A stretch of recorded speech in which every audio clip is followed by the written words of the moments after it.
नमस्कार। अक्टूबर 11 के current affairs मैं इस वीडियो में आपको कराने वाला हूं। मैं आपको बता दूं कि डेली करंट अफेयर्स की क्लास नुजत सना मैम ले रही थी जीके टुडे के चैनल पे। वो अभी वेकेशन पे है 9 to 24 तक वो वेकेशन पे रहेंगी। 25 को when she comes back she will join it. तब तक मैं ये क्लासेस करा रहा हूँ आपको। ठीक है, चलिए शुरू करते हैं। आज का पहला क्वेश्चन है, संप्रति 11 is the joint military exercise conducted by India and which country. ठीक है, तो इसका करेक्ट आंसर हो गया बांग्लादेश। संप्रति जो है उसका 11th एडिशन हुआ है अभी। एक एनुअल जॉइंट मिलिट्री एक्सरसाइज है, बायलेटरल एक्सरसाइज है बिटवीन इंडिया एंड बांग्लादेश, और अभी हाल ही में ये हुआ है। 2009 से ये एक्सरसाइज जो है चल रही है, तो ये चीज़ आपको याद रखनी है। देखिए, मल्टीलेटरल और बायलेटरल मिलिट्री एक्सरसाइजेज जो होती हैं वो आप लोगों के लिए जो वनडे एग्ज़ाम्स की प्रिपरेशन कर रहे हैं उनके लिए काफ़ी ज़रूरी होती है, काफ़ी उनको ध्यान रखना पड़ता है। तो कुछ एक्सरसाइजेज हैं जिनके बारे में मैं एक बार आपको यहाँ रिवाइज़ करा देता हूँ। तो ये है कि बायलेटरल और मल्टीलेटरल एक्सरसाइजेज। इसमें से पहला है एक्सरसाइज युद्ध अभ्यास। ठीक है, युद्ध अभ्यास क्या है? युद्ध अभ्यास basically A bilateral exercise between India and US, India and US and United states. ठीक है, इसके बाद में दूसरी जो एक्सरसाइज हो गई वो है एक्सरसाइज शक्ति। शक्ति जो है ये है इंडिया एंड फ्रांस।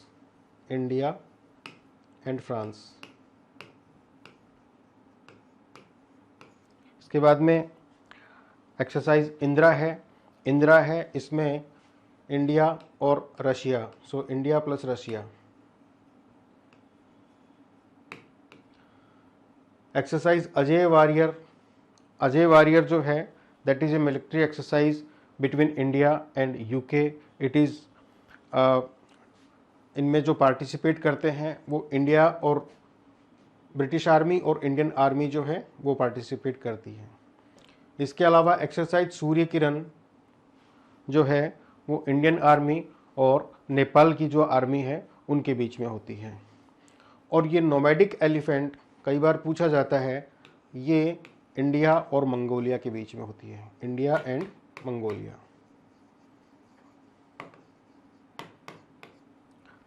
इसके अलावा जो मल्टीलेटरल एक्सरसाइजेज हैं उनमें से पहली एक्सरसाइज जो सबसे इम्पोर्टेंट है वो है एक्सरसाइज मलाबार।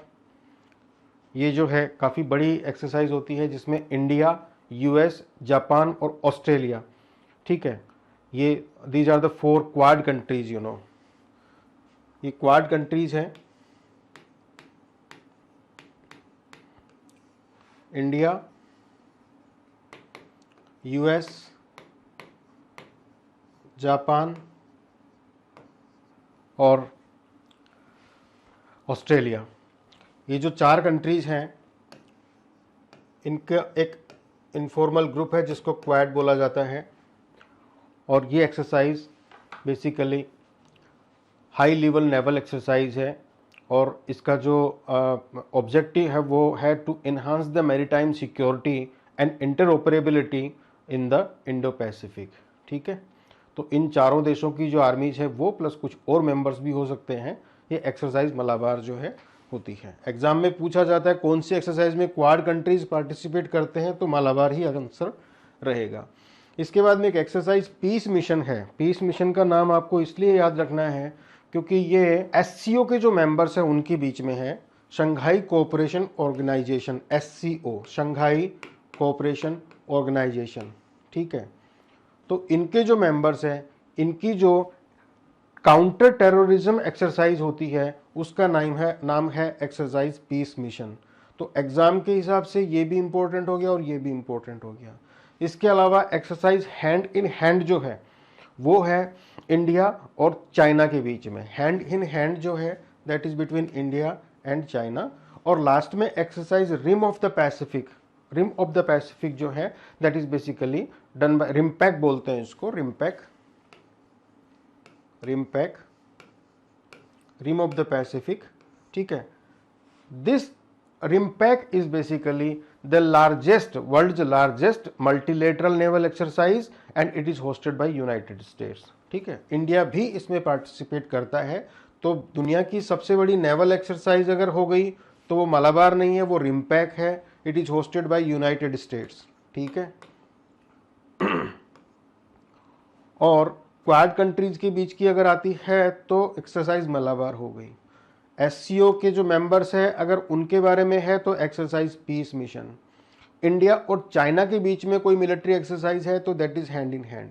और बायलेटरल मैंने आपको बता ही दिया। इंडिया और फ्रांस के बीच में आपको एक चीज़ याद रखनी है कि एक्सरसाइज शक्ति एक है, इसके अलावा एक एक्सरसाइज गरुड़ा भी है जिसके अंदर इंडियन एयरफोर्स और फ्रेंच की जो एयरफोर्स है, फ्रांस की जो एयरफोर्स है वो पार्टिसिपेट करती है। तो गरुड़ा और इंदिरा ये दोनों, गरुड़ा और शक्ति ये इंडिया और फ्रांस के बीच में होती है।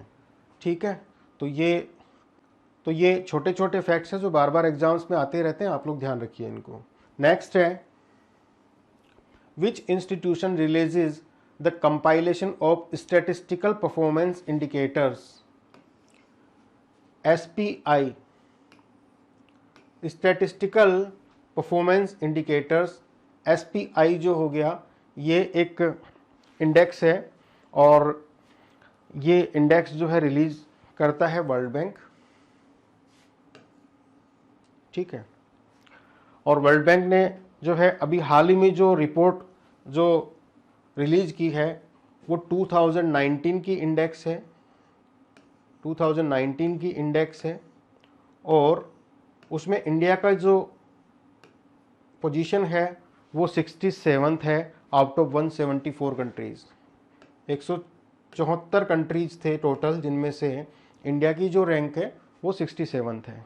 ठीक है, बेसिकली यहाँ पे एक चीज़ है कि स्टैटिस्टिकल परफॉर्मेंस इंडिकेटर्स, तो ये क्या है, क्या चीज़ है ये, थोड़ा सा इसके बारे में आप जान लीजिए। स्टैटिस्टिकल्स का मतलब हो गया कि सांख्यिकी से रिलेटेड हो गए, नंबर से। It is the number game actually, the things which can be measured using numbers. मान लीजिए आप ये डिसाइड करते हो कि आपको एक्सरसाइज करके अपनी हेल्थ को इम्प्रूव करना है, और आप ये डिसाइड करते हो कि आपको एक वीक के अंदर जो है कम से कम 200 मिनट दौड़ना है। ठीक है, एक मैं हाइपोथेटिकल एग्जांपल बता रहा हूँ आपको ताकि इसकी इंपॉर्टेंस आपको समझ में आ जाए। मान लीजिए आपने डिसाइड किया कि आपको रोज़ 20 से 25 से 30 मिनट दौड़ना है या एक्सरसाइज करनी है, और आपको आपका वीकली टारगेट जो है वो 200 मिनट्स का है। ठीक है, अब आप क्या करेंगे कि उसके लिए आपको डेटा चाहिए आपका डेली का, और उसके लिए आपको उसको एनालाइज करना है in the end of the week.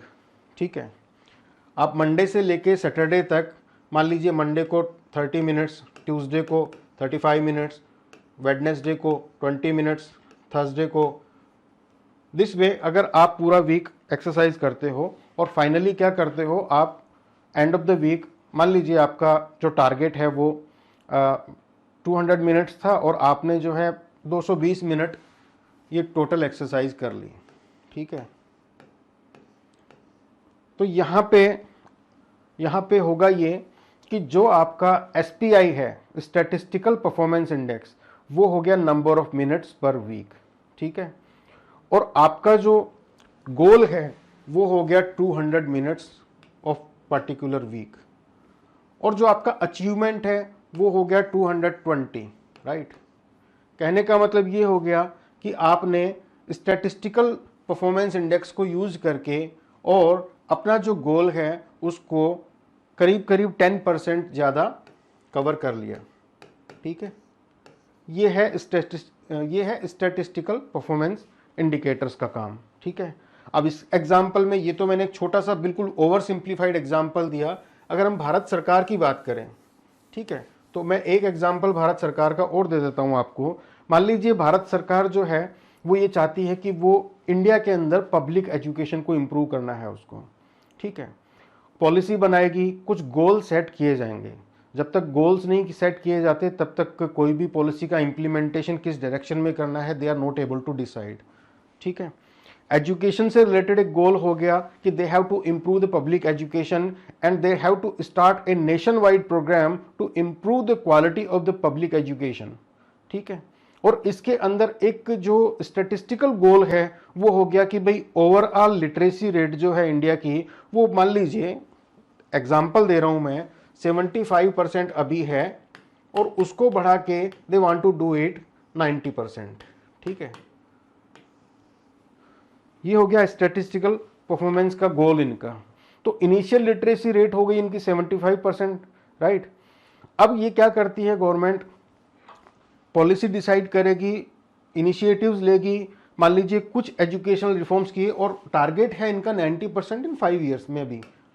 ठीक है, 5 ईयर्स हम लोग इसको मान के चलते हैं। कुछ इनिशिएटिव्स लिए और पहले साल के अंदर इन्होंने जो है 75% से मान लीजिए 78% पर पहुंच गई। सेकेंड ईयर के अंदर इन्होंने और कोशिश की, कुछ और मॉडिफिकेशंस किए, कुछ करिकुलम चेंजेस किए, कुछ और इसके अंदर टीचर ट्रेनिंग प्रोग्राम किया, इंफ्रास्ट्रक्चर बढ़ाया, तो उसके बाद में मान लीजिए नेक्स्ट ईयर में it reaches to 83%। Then further some more modification are done and then it reaches 85% and then finally it reaches 88%। इस पूरी एक्सरसाइज के अंदर 5 साल में ये होता है कि government decided the goal of 90% but they reached at 88%। Okay, so government has actually to do something more to achieve 2% more. ये 92% भी हो सकता था और 88% जो है मैंने इस एग्जाम्पल में दिया है आपको। अब यहाँ पे क्या है कि देखिए ये जो डेटा आ रहा है गवर्नमेंट के पास में कि अभी 78% हो गया, कहाँ से आया डेटा, अभी 83% हो गया, वो कहाँ से, इंफॉर्मेशन कहाँ से आएगी, that has to come from various sources, like survey करेंगे या जो भी गवर्नमेंट के जो ये होते हैं। तो बेसिकली यही होता है स्टैटिस्टिकल परफॉर्मेंस इंडिकेटर्स। और इसमें वर्ल्ड बैंक ये बोलता है कि आपकी जो रैंक है वो 67th है। अगर आपको रैंक को इम्प्रूव करना है अपनी को, then you have to improve your ways to collect the data and also to तो process the data and analyze the data. ठीक है, अब इसमें क्या होता है कि इम्प्रूव योर वाइटल स्टैटिस्टिक्स। ठीक है, मैं आपको ये बता दूं कि जो वर्ल्ड बैंक है उसका जो एसपीआई फ्रेमवर्क है, इस एसपीआई फ्रेमवर्क के 5 जो है पिलर्स हैं। पहला है डेटा यूज, दूसरा है डेटा सर्विसेज, तीसरा है डेटा प्रोडक्ट्स, फिर डेटा सोर्सेज और डेटा इंफ्रास्ट्रक्चर। ठीक है, और जो फिगर मैंने इसमें दिए हुए हैं ये इंडिया का स्कोर है। डेटा यूज में 80%, ठीक है, data service, sorry not percentage, it is the score actually, overall score. Data use में 80, डेटा सर्विसेज में 88, डेटा प्रोडक्ट्स में 60, डेटा सोर्सेज में 69 और डेटा इंफ्रास्ट्रक्चर में 55। तो ये जो इंडिया का स्कोर है, अगर आप इसको ध्यान से देखें तो इससे हमको ये पता लग जाता है कि हम लोग डेटा इंफ्रास्ट्रक्चर और डेटा सोर्सेज और डेटा प्रोडक्ट्स तीनों में कमजोर हैं। इसको इम्प्रूवमेंट करने के लिए वर्ल्ड बैंक ये बोलता है कि please improve your vital statistics. अब वाइटल स्टैटिस्टिक्स क्या होते हैं कि जो गवर्नमेंट के जो रिकॉर्ड्स होते हैं, गवर्नमेंट का जो इंफॉर्मेशन होता है, उसका जो डेटा होता है, स्टैटिस्टिक्स होती हैं, वो mainly related to primary health care, family planning, maternal and child health और एजुकेशन। ये 4 चीजें हैं। ठीक है, इन 4 चीजों के बारे में जो डेटा गवर्नमेंट के पास में आ रहा है, वर्ल्ड बैंक बोलता है कि you have to improve that particular thing. ठीक है, तो ये 4 चीजें हो गई, क्या क्या, प्राइमरी हेल्थ केयर, इसके अलावा फैमिली प्लानिंग और मैटरनल और child health, family planning, maternal and child health, और फाइनली इसके अंदर आ गया एजुकेशन। ठीक है, these are the vital statistics. ठीक है, और ये मेंटेन कौन करता है, इसका मेंटेन किया जाता है इंडिया के अंदर सिविल रजिस्ट्रेशन सिस्टम के द्वारा, CRS, सिविल रजिस्ट्रेशन सिस्टम। ठीक है, civil registration system census commissioner के अंडर में होता है ये चीज आपको ध्यान रखनी है। इसमें डेटा सोर्सेज की अगर मैं बात करूं, डेटा सोर्सेज जिसमें 69 स्कोर बता रहा है, तो जो इंपॉर्टेंट सोर्सेज जो है हमारे वाइटल स्टैटिस्टिक्स के, उनमें आता है पॉपुलेशन का census, that is the main data, ठीक है। उसके बाद में सिविल रजिस्ट्रेशन सिस्टम हो गया, डेमोग्राफिक सैंपल सर्वेज हो गए, सैंपल रजिस्ट्रेशन सिस्टम हो गए, हेल्थ सर्वे हो गए, तो ये सारी चीजें आती हैं, ठीक है। और बेसिकली जो ये डेटा होता है इसके अंदर इंक्लूड क्या होता है, जैसे numbers and rates of birth हो गया, की कैरेक्टरिस्टिक्स ऑफ बर्थ हो गए, जैसे बर्थ बाई जेंडर, लोकेशन क्या है, मैटरनल एज क्या है, number and rates of deaths कितनी है, तो ये सारा जो डेटा होता है बेसिकली ये कलेक्टेड, और कलेक्शन जो इनका होता है वो सिविल रजिस्ट्रेशन सिस्टम जो मैंने आपको बताया उसके थ्रू होता है। इसके अलावा कुछ सैंपल रजिस्ट्रेशन सिस्टम होते हैं, कुछ एनालिटिकल मेथड्स होते हैं, ये सारी चीज़ें होती है। तो ओवरऑल ये सब बताने का मेरा पर्पज़ ये है कि हमारे पास में जो गवर्नमेंट ऑफ इंडिया के पास में जो इंफॉर्मेशन आती है डिफरेंट सर्वे से, वर्ल्ड बैंक ये कहता है कि आप इसको इम्प्रूव करिए, आपकी रैंक फिलहाल ये है, ठीक है। चलिए आगे चलते हैं। एक एग्जाम ओरिएंटेड क्वेश्चन मैं दिखा रहा हूं आपको, यहां पे ये क्वेश्चन है, which of the following reports is or are released by World Bank. क्योंकि ये अभी हमने एसपीआई के बारे में पढ़ा है, तो ये रिपोर्ट्स के बारे में क्वेश्चन अगर आप सिविल सर्विसेज में हैं तो इस तरह का क्वेश्चन फ्रेम कर सकते हैं। इसमें 3 रिपोर्ट्स हैं, world development report, world Economic outlook और ह्यूमन डेवलपमेंट रिपोर्ट। आप में से ज़्यादातर लोग ये जानते होंगे कि ह्यूमन डेवलपमेंट रिपोर्ट जो है वो यूएनडीपी की है, United Nations Development Programme, so this is not the correct thing. World Economic Outlook जो है वो बेसिकली एक बाई एनुअल रिपोर्ट है बाय इंटरनेशनल मॉनेटरी फंड, ठीक है। इसके जो टॉपिक्स होते हैं वो इकोनॉमिक एनालिसिस होता है, फोरकास्ट होते हैं, assessment of global economic trends होता है, और इससे रिलेटेड चीज़ें हो गई जैसे जीडीपी ग्रोथ वगैरह ग्लोबल लेवल पे, वो सारी चीज़ें इसमें होती है। तो this is by International Monetary fund, right. और वर्ल्ड डेवलपमेंट रिपोर्ट जो है ये वर्ल्ड बैंक की है, this is of world bank, ठीक है। वर्ल्ड डेवलपमेंट रिपोर्ट जो है वो एक एनुअल रिपोर्ट है बाय वर्ल्ड बैंक, और हर साल इसकी एक थीम होती है, हर साल अलग थीम पे ये उस रिपोर्ट को क्रिएट करते हैं। ज़्यादातर जो टॉपिक्स इसमें होते हैं वो poverty, inequality, education, digital technology, impact on development and all these things are included, right. तो ये क्वेश्चन हो गया, तो इसका करेक्ट आंसर आपका हो गया ओनली 1, ठीक है। चलिए नेक्स्ट क्वेश्चन पे चलता हूं मैं। नेक्स्ट क्वेश्चन है, Nobel Prize in medicine 2023 was awarded to Katalin Kariko and Drew Weissman for their work इन।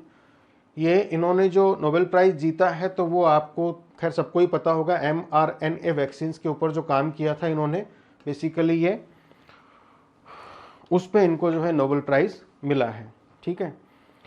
अब ये वैक्सीनोलॉजी के अंदर ये जो सब फील्ड हो गया मेडिकल साइंस के अंदर वैक्सीनोलॉजी, उसमें इनका योगदान रहा है, रिवोल्यूशनरी इनका कंट्रीब्यूशन है। एक जनरल सा क्वेश्चन ये है कि फ़ायदा क्या हुआ इनके काम से, ठीक है।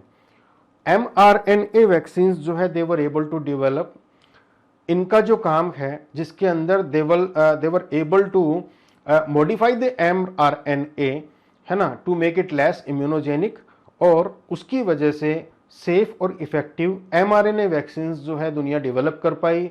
उसकी वजह से development of highly effective vaccines against कोविड-19 which saved millions of lives and help to end the pandemic. So जो इनका मेजर कंट्रीब्यूशन वो ये था कि mRNA वैक्सीन्स जो है उन्होंने लाखों जानें बचाई है कोविड-19 के अंदर, कोविड-19 में लाखों जानें बचाई है इनके वर्क की वजह से। mRNA वैक्सीन्स जो होती हैं उनकी एक खास बात यह है कि वो they can be produced more quickly than the traditional vaccines, ठीक है। और ऐसा होने से क्या है कि मान लीजिए भविष्य में कोई एपिडेमिक इस तरह का आता है या पेंडेमिक आता है, तो पॉसिबिलिटी है कि बहुत तेज़ी से इनका प्रोडक्शन हो सकता है और जो रेस्पॉन्स टाइम है वो घट सकता है। तो this is the reason that they have been given the Nobel Prize. mRNA vaccine का एक खास बात ये भी है कि आगे इनका और डेवलपमेंट होगा तो डिफरेंट जो अदर डिजीज़ हैं जैसे HIV एड्स हो गया, कैंसर हो गया, या फिर मलेरिया टाइप की जो जिनका कोई वैक्सीन अभी ज़्यादा इफेक्टिव है नहीं, उनमें काम आ सकता है। तो this is there contribution, right. Next question is R21 matrix M which was recently approved is the vaccine against which disease. तो ये मलेरिया की वैक्सीन है, ठीक है, मलेरिया की ये वैक्सीन है। मलेरिया की अभी फिलहाल 2 वैक्सीन्स हैं, एक तो ये हो गई R21 मैट्रिक्स M, इसके अलावा एक दूसरी वैक्सीन और थी जो 2021 में WHO ने जो है उसको अप्रूव किया था, वो है RTS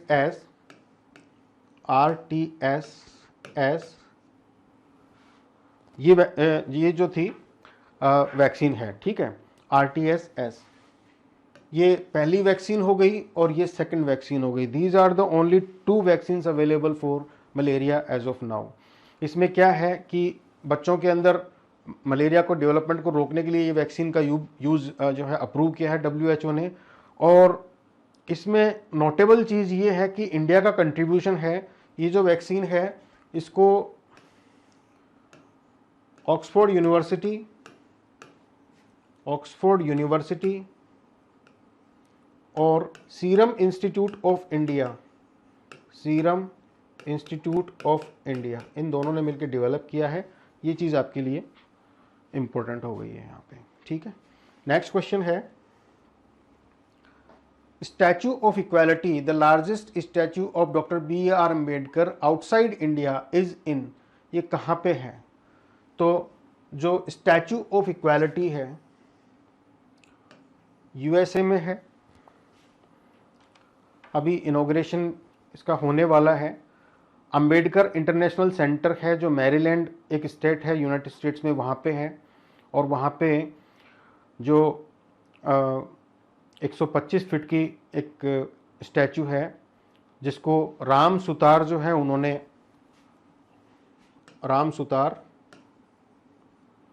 डिज़ाइन किया है। राम सुतार इंडिया के बहुत जाने माने स्कल्पचर है और राम सुतार ने सरदार पटेल की जो स्टैचू थी उसको भी डिज़ाइन किया था। तो this is basically located in USA in state of Maryland. Next question है, the Indian Air Force is set to replace all MiG-21 squadrons with which aircraft, ठीक है। इसमें इंडियन एयरफोर्स जो है वो जितने भी रशियन ओरिजिन के MiG-21 हैं उनको LCA Mark 1, LCA तेजस हो गया है, Mark 1A जो है इससे रिप्लेस करने वाली है। और ये अनाउंसमेंट जो है वो Air Chief Marshal VR Chaudhari ने की है, ठीक है। अभी जो हाल ही में अक्टूबर 8 को जो इंडियन एयरफोर्स जो है उसने 91st एनिवर्सरी अपनी सेलिब्रेट की थी, वहाँ पे ये अनाउंस किया था। उससे पहले ये अनाउंस हुआ था। LCA Mark 1A जो है वो LCA तेजस जो है उसका एक एडवांस्ड वर्जन है और ये single engine single seat multi role fighter aircraft है और ये हिंदुस्तान एरोनॉटिक्स लिमिटेड के द्वारा डेवलप किया गया है।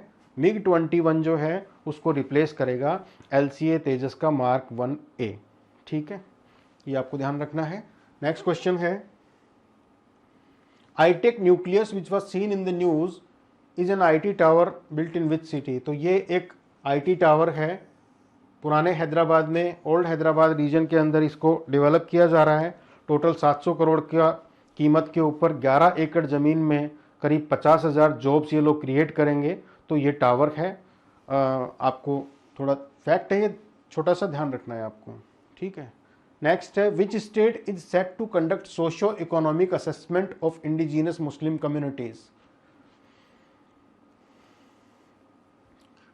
देखिए कौन से स्टेट ने socio economic assessment of indigenous Muslim communities जो हैं, तो इसमें ये आंसर होगा इसका आसाम।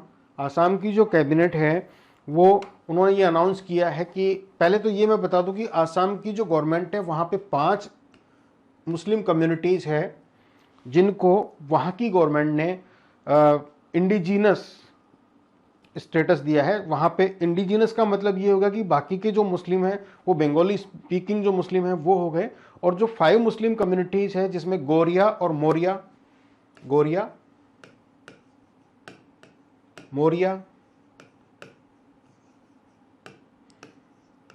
जुला है, ये 3 हो गई, और 2 इसके अलावा है देशी और सैयद।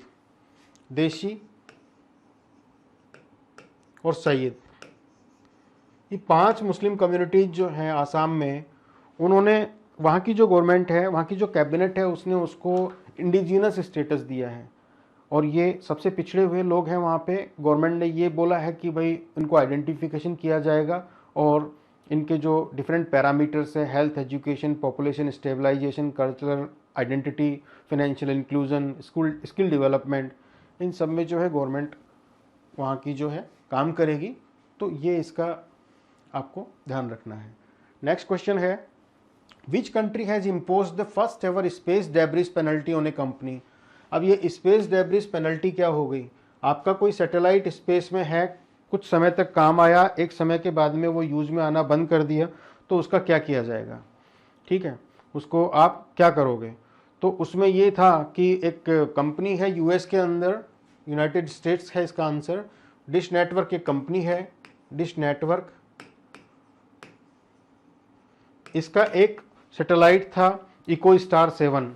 इकोस्टार 7 जो सैटेलाइट है काफ़ी दिनों तक सर्विस दी, उसके बाद में उसने सर्विस देनी बंद कर दी।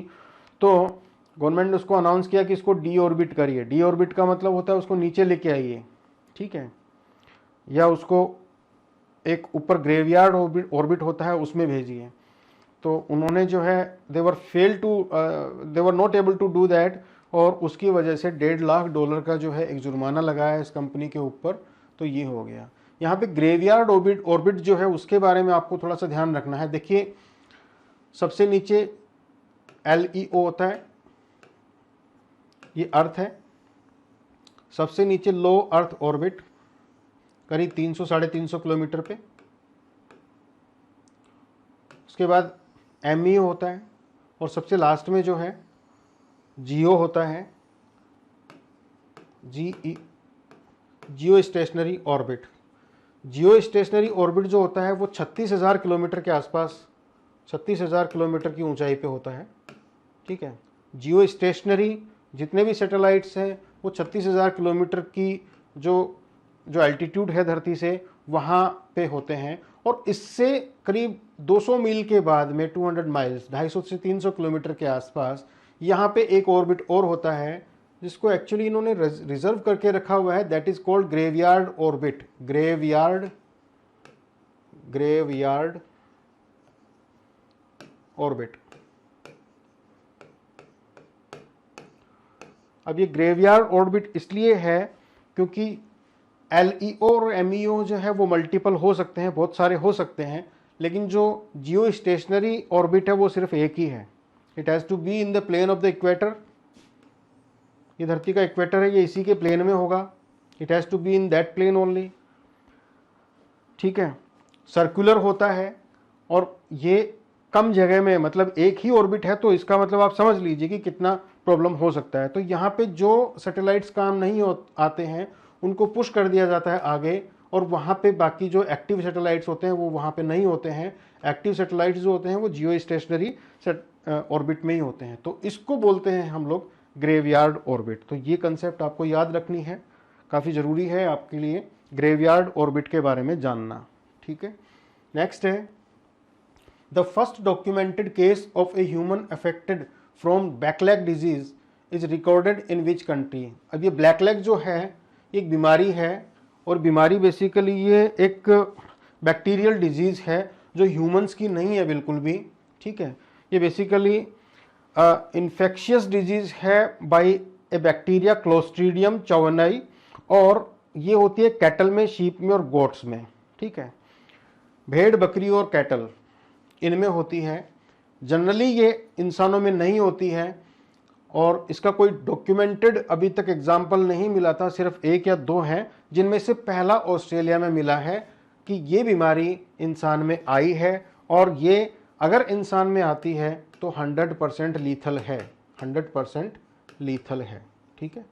तो ब्लैकलेग डिजीज़ जो है वो ये जूनोटिक नहीं है, एक बैक्टीरियल डिजीज़ है, राइट। और ये जो है कैटल, शीप एंड गोट्स, इनको अफेक्ट करती है, ह्यूमंस में नहीं होती है। ह्यूमंस के बहुत कम एग्जाम्पल अभी तक मिले हैं जो डॉक्यूमेंटेड है, और उनमें से एक ऑस्ट्रेलिया में मिला है। ये बीमारी 100% लीथल है, ये चीज़ आपको याद रखनी है, ठीक है। नेक्स्ट क्वेश्चन है, which country has discovered Jumbos Jupiter mass binary objects. Jumbos एक नई क्लास है ये एस्ट्रोनॉमिकल बॉडीज की, और इसको डिस्कवर किया है यूएसए के जेम्स वेब टेलीस्कोप ने। जेम्स वेब टेलीस्कोप कहाँ पे? ओरियन नेबुला में। Orion nebula.